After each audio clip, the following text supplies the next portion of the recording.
going, guys? Finally back, and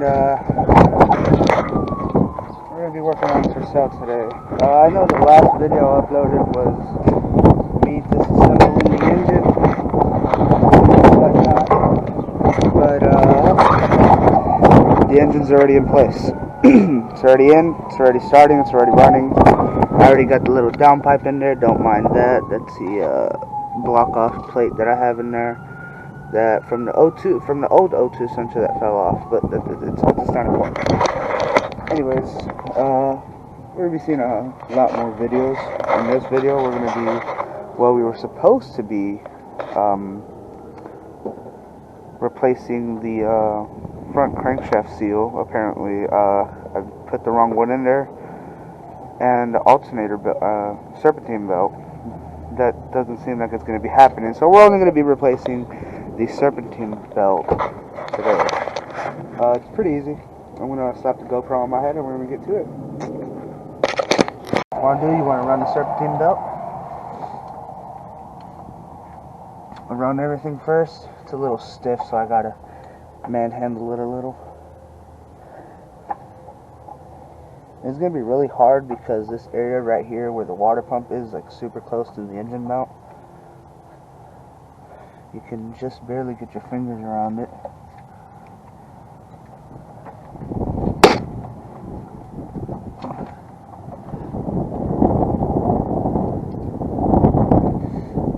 There we go. Yeah, it's a lot. It's very oily under here because of that crankshaft seal. We're gonna get it in here. I don't have an engine cover, or I don't have a timing cover on there. That's totally fine.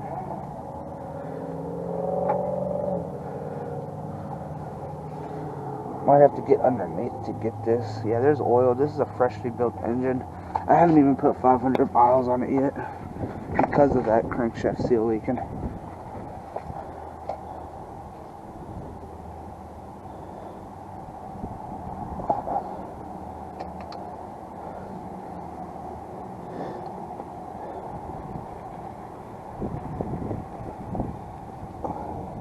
It's like super stiff, so I can't like really get to it, and this being all oily doesn't really help.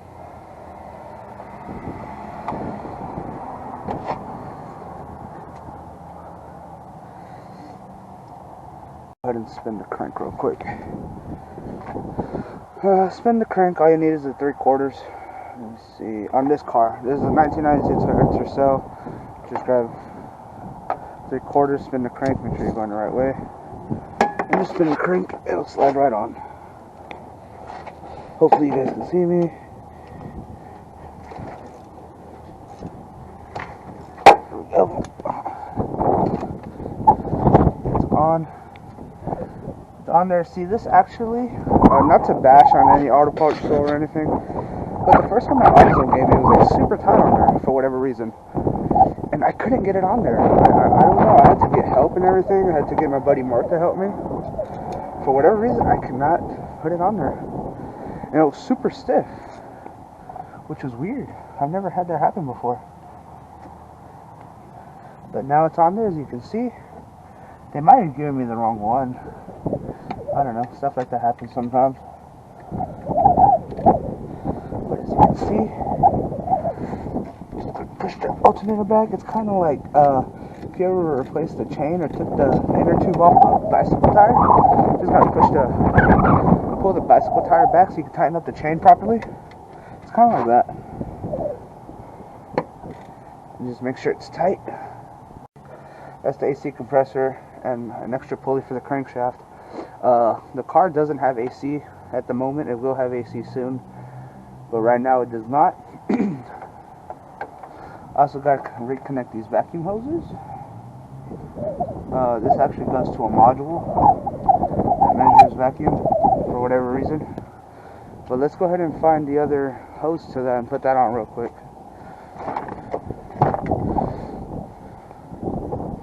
I just hit my car.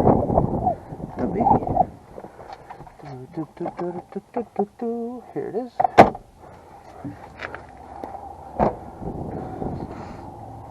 I'm not sure which hose goes to what exactly, but these are modules, vacuum modules. This goes here, goes underneath here. It's weird. And they come up this way and they plug into the throttle body right here, which I have block off vacuum inlets on 2 of them, which I'm going to go ahead and take those off. Can't quite get at it. I just put the first one in there.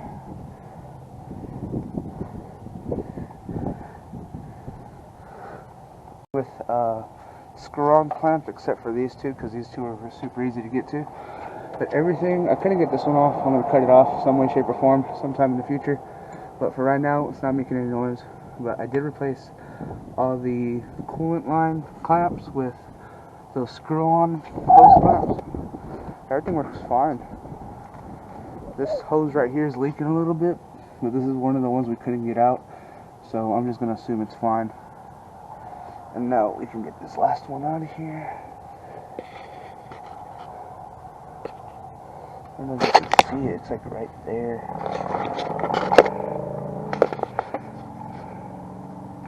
There we go, pops out. I'll grab my other vacuum line. Where'd it go? Right here. Plug it up right there under the throttle body.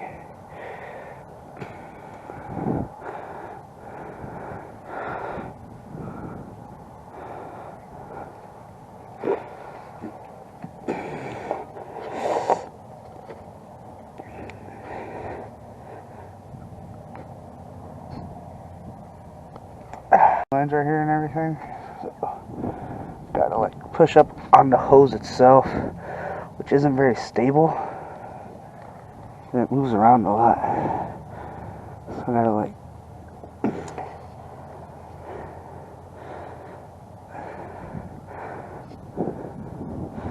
just keep trying to get my thumb through there, but let's see.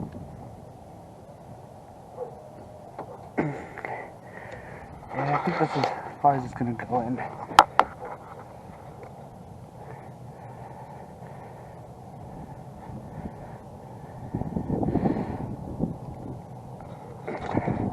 Yeah, I think that's as far as it's gonna go, but it's not a big deal as long as it's in there.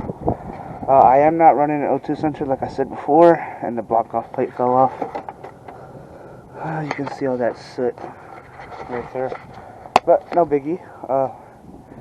Most important thing is that we have all these wires, because one of these is bad, but these are also brand new, which is weird. Make sure we got some coolant. This is just an overflow tank. It looks kind of dirty in there. I know I have to flush the system out. Freshly built motor with dirty coolant doesn't really look good. But now we have everything in there. And let's get it started. Put this back on my head. Back my hair. And this has been quite of an expensive build. More expensive than I thought it would be. Just rebuilding the motor itself. I did everything myself. As you can see, I lost one of these. It fell off because of all the vibrations. So I just bought one from AutoZone and just put another one on there. And this valve cover is leaking on the sides. But anyways, let's get this started. Hopefully it starts. Sounds pretty good in my opinion. Oh, wrong key. Clutch in. It is a 4-speed. Clutch in. Still has battery power.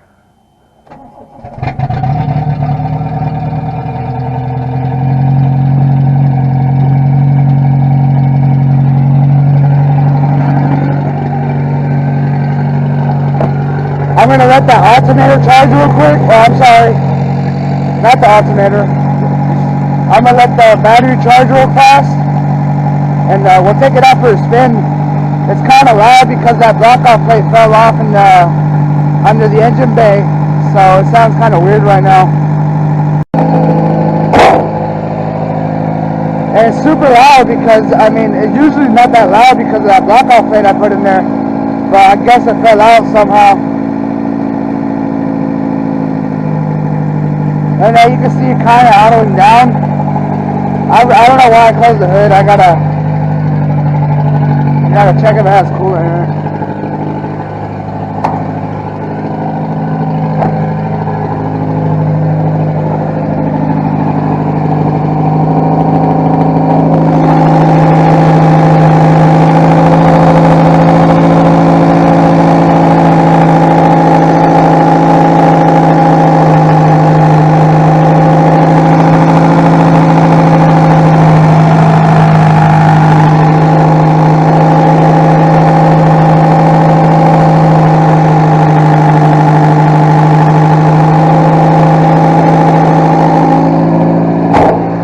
It's running so much better. Like, I don't understand. I don't know how to explain it, but it runs so much better than when we first started it up. I forgot to connect one of the, I couldn't find a connection for one of the VSV vacuum modules. So I didn't ever put it in, so it sounded like this really freaking mean Harley Davidson 2-cylinder engine. So it sounded super mean, but it had like no power. And that exhaust stick is just making it sound like that for whatever reason. I think it's the idle. It is idling a little high. I had some issues with it where it wouldn't stay running, so I had to bump up the idle.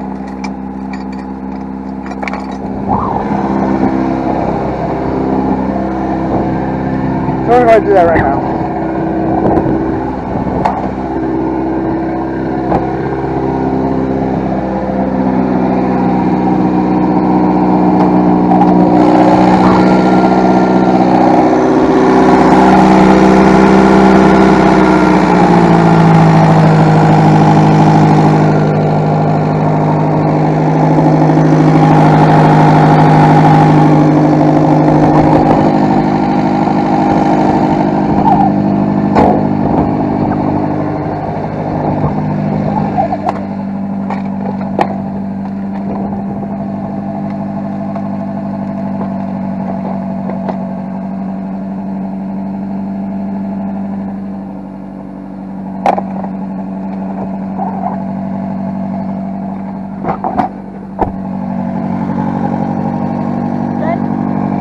Huh? No, I'm gonna take it around the block. What? Just stay here. Watch Brownie.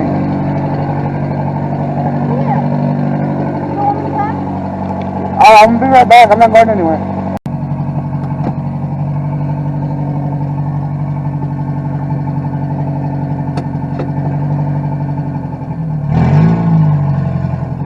One of the doors is open.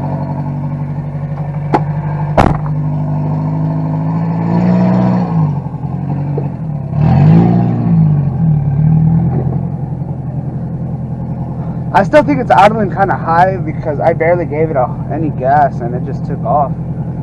Usually never does that, but it's probably because it's working perfectly now. The axle's a little broken as well. Oh, not broken, it's a little damaged. It doesn't have a boot in it, it slides all over the place.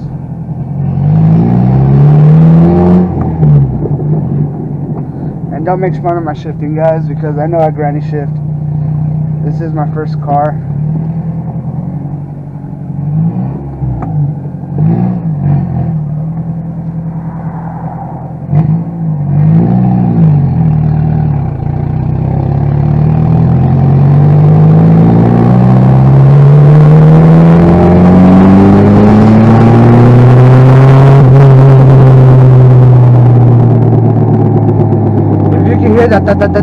That's the axle.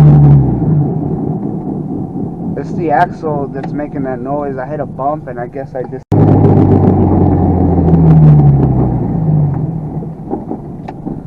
I haven't driven this car in a while. Oh shit.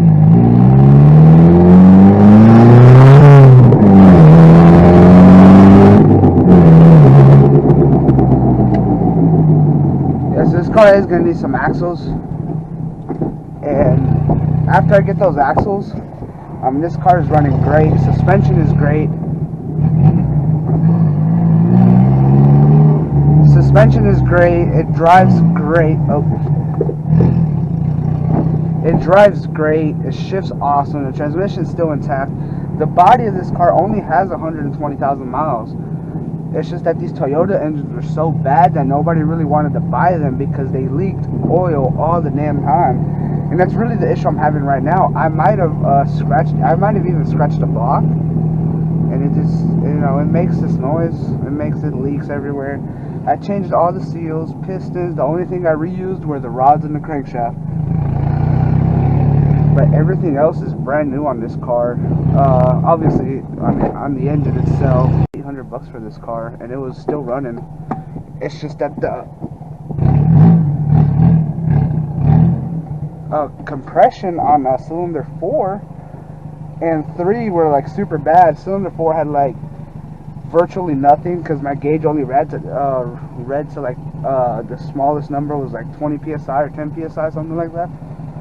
And I got it from like AutoZone, and the gauges and number 3 was running at 60, but the valves on cylinder 2 and 4 were the worst, which is weird, and compression on cylinder 1 and 2 were above 90, which is still kind of good, but I don't know, it was weird. But yeah, guys, that was it. Serpentine belt change. I hope you guys liked the video. Thank y'all for watching. Don't forget to hit the subscribe button and hit that notification bell so y'all don't miss any more of my videos. Thank y'all for watching again, and I'll see you on the next one. There's going to be more coming, and just stay tuned. I just graduated trade school, and there's going to be more videos to come. Sorry, once again. See you on the next one.